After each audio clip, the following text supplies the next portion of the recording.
बहू बनी ड्राइवर। मंजित की शादी रोहन से होती है। रोहन को नशे की बुरी लत लगी होती है। एक दिन, अरे माँ, मेरा एक साइड का शरीर काम नहीं कर रहा है, मैं आज खेतों में कैसे जाऊंगा?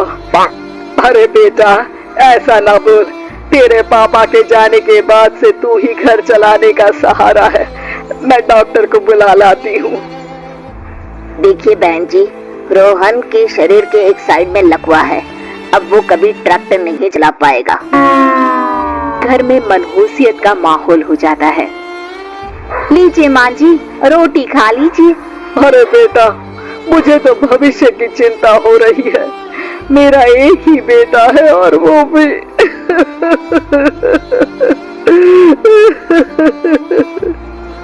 माँ जी, आप चिंता न करें, जब तक ये बीमार है मैं खेत जाकर काम कर लिया करूंगी। वैसे भी नशे के कारण इनका शरीर काफी कमजोर हो गया है। अगले दिन मंजीत खेत में जाकर काम कर शाम को घर लौटती है। ये ले बेटा, पानी पी ले।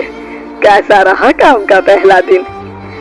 माँ जी, काम तो ठीक है, लेकिन मैं अगर ट्रैक्टर चलाना सीख लूँ ना तो काम और भी आसान हो जाएगा।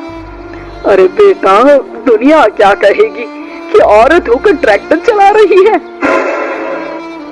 माँ जी, या तो हम दुनिया देख ले या अपना घर, कोई बात नहीं, जब ये ठीक हो जाएंगे तो सब ठीक हो जाएगा। अरे बहू, जरा बाहर तो आना। जी माँ जी। बहू, तेरे मामा जी आए हैं, तूने बुलाया था ना? हाँ माँ जी, वो मामा जी ना आज से मुझे ट्रैक्टर चलाना सीखा। मंजीत मामा से ट्रैक्टर चलाना सीखती है। वो मन लगाकर खेतों में काम करती है। और एक दिन, माँ जी, पता है इस बार पूरे गांव में सबसे ज्यादा फसल का उत्पादन हमारे खेतों में हुआ है। इस साल तो खूब पैसे आएंगे। हाँ। सास खुश नहीं होती है, वो चुपचाप वहाँ से जाने लगती है। तभी मंजीत उसे रोक लेती है। क्या हुआ माँ जी, आपको खुशी नहीं हुई? बेटा, आज डॉक्टर साहब बोल रहे थे कि रोहन के ठीक होने के लिए 5 लाख रुपए की जरूरत है। समझ नहीं आ रहा क्या करूं। मंजीत शांत हो जाती है। अगले दिन सास मंजीत के पास आती है।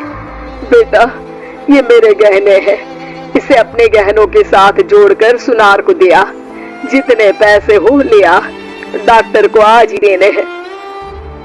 मंजीत अपने गहने और सास के गहनों को लेकर दुकान में बेचकर पैसे लेकर घर आ जाती है। माँ जी, सिर्फ 3 लाख रुपए का ही इंतजाम हो पाया है, बाकी के पैसे कैसे आएंगे? बेटा, अब तो एक ही चारा है, हमें जमीन भी बेचनी पड़ेगी। माँ, खेत बेच देंगे तो खाएंगे क्या? अरे बेटा, कोई दूसरा चारा भी तो नहीं है। रोहन ठीक हो जाए तो वो मेहनत करके इससे भी बड़ी जमीन ले लेगा। सास बहू मिलकर खेत भी बेच देते हैं। अब पूरे पैसे लेकर सास डॉक्टर के पास जाती है। डॉक्टर साहब, ये लीजिए सारे पैसे, बस किसी तरह मेरे बेटे को ठीक कर दीजिए। आपका बेटा ठीक तो हो जाएगा, लेकिन 6 महीने का समय लगेगा। सास बहू सोच में पड़ जाते हैं कि अब तो कोई जरिया भी नहीं रहा जहाँ से उन लोगों को कमाई हो। अब कमाएंगे नहीं तो खाएंगे क्या?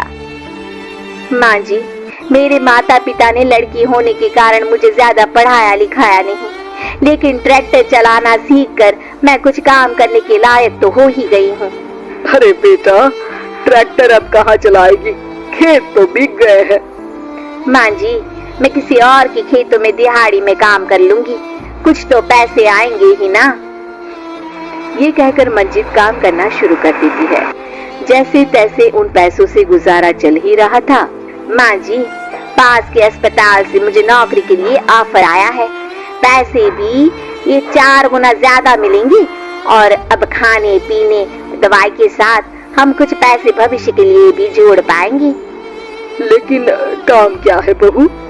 माँ जी, मुझे अस्पताल की एम्बुलेंस चलानी है। अरे, तू तो मेरी बहू नहीं, बेटा है। बेटा, जरूर जा बेटा। और हाँ, तूने पूरे गांव में एक मिसाल कायम कर दिया कि हर काम हर कोई कर सकता है। उनके लिए लड़की या लड़का होने की कोई जरूरत नहीं। मंजित मन लगाकर काम करना शुरू कर देती है। आगे जाकर वो खुद का एम्बुलेंस भी खरीद लेती है और अब तो उसका पति भी ठीक हो जाता है और सब पहले से भी ज्यादा खुशहाल जिंदगी जीने लगते हैं।